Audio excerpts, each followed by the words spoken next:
நினைவில் நிற்கும் திருமணப்பட்டு விவாகா தி சென்னை சில்க்ஸ். லோக்சபா தேர்தல் நெருங்கும் நிலையில் 2024-25 மத்திய பட்ஜெட்டில் வருமான வரி சலுகை இருக்குமா என்கிற கேள்வி எழுந்துள்ளது.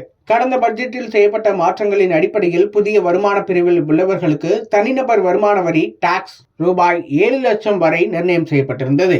அதே சமயம் பழைய வருமான வரி விதிப்பு முறையில் மத்திய அரசு எந்த மாற்றத்தையும் செய்யவில்லை. தற்போது வருமான வரி விதிப்பில் 2 முறைகள் உள்ளன. இந்த 2 முறைகளில் ஒன்றை மக்கள் தேர்வு செய்ய முடியும். முதல் முறையாவது பழைய வரி விதிப்பு முறை. இதில் நீங்கள் வாங்கும் வருட வருமானம் 2.5 லட்சத்திற்கும் அதிகமாக இருந்தால் வரி இல்லை. ஆனால் 2.5 லட்சத்திலிருந்து 5 லட்சம் வரை வருமானம் வாங்கினால் 5% வரி இருக்கும். 5 லட்சத்திலிருந்து 10 லட்சம் வரை வாங்கினால் 20% வரை வரி இருக்கும். 10 லட்சத்திற்கு மேல் வாங்கினால் 30% வரை வரி இருக்கும். இதில் ஏடிசி, ஏடிடி போன்ற சலுகைகள் மூலம் வரியில் கொஞ்சம் விலக்கு பெற முடியும். 7 லட்சம் வரை வருமானம் வாங்குபவர்கள் ஏடிசி, ஏடிடி போன்ற சலுகைகள் மூலம் இன்னும் அதிக விலக்குகளை பெற முடியும். இந்த வரி விதிப்பில் கடந்த முறை எந்த மாற்றமும் செய்யப்படவில்லை.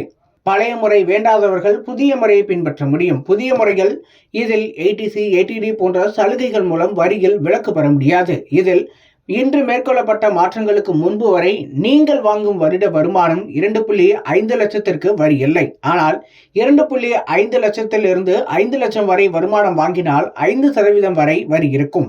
அதுவே 5 லட்சத்திலிருந்து 7.5 லட்சம் வரை வாங்கினால் 10% வரி இருக்கும்.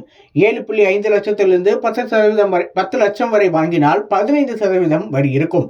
10 லட்சம் முதல் 12.5 லட்சம் வரை வாங்கினால் 20% வரி இருக்கும். நடைமுறையில் இருந்த இந்த புதிய வரி விதிப்பு முறையில் கடந்த பட்ஜெட்டில் மாற்றம் செய்யப்பட்டது. அதன்படி புதிய வருமான பிரிவில் உள்ளவர்களுக்கு தனிநபர் வருமான வரி ரூபாய் 7 லட்சம் வரை உயர்த்தப்பட்டுள்ளது. அதாவது தற்போது மாற்றப்பட்ட புதிய வரி விதிப்பு முறையில் 7 லட்சம் ரூபாய் வருமானம் இருந்தால் வரி கட்ட வேண்டியதில்லை.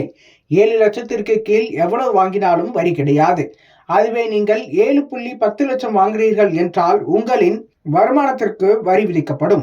இந்த நிலையில் தற்போது லோக்சபா தேர்தல் நெருங்கும் நிலையில் 2024-25 மத்திய பட்ஜெட்டில் வருமான வரி சலுகை இருக்குமா என்கிற கேள்வி எழுந்துள்ளது. முக்கியமாக பலர் பயன்படுத்தும் பழைய வரி விதிப்பு முறையில் மாற்றம் இருக்குமா என்ற கேள்வியும் எழுந்துள்ளது. தற்போது லோக்சபா தேர்தல் நெருங்கி வரும் நிலையில் 2024-25 மத்திய பட்ஜெட்டில் வருமான வரி சலுகை இருக்குமா என்ற கேள்வி எழுந்துள்ளது. முக்கியமாக பலர் பயன்படுத்தும் பழைய வரி விதிப்பு முறையில் மாற்றம் இருக்குமா என்ற கேள்வியும் எழுந்துள்ளது.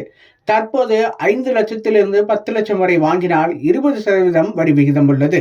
இது குறைக்கப்படுமா என்கிற கேள்வியும் தற்போது எழுந்துள்ளது.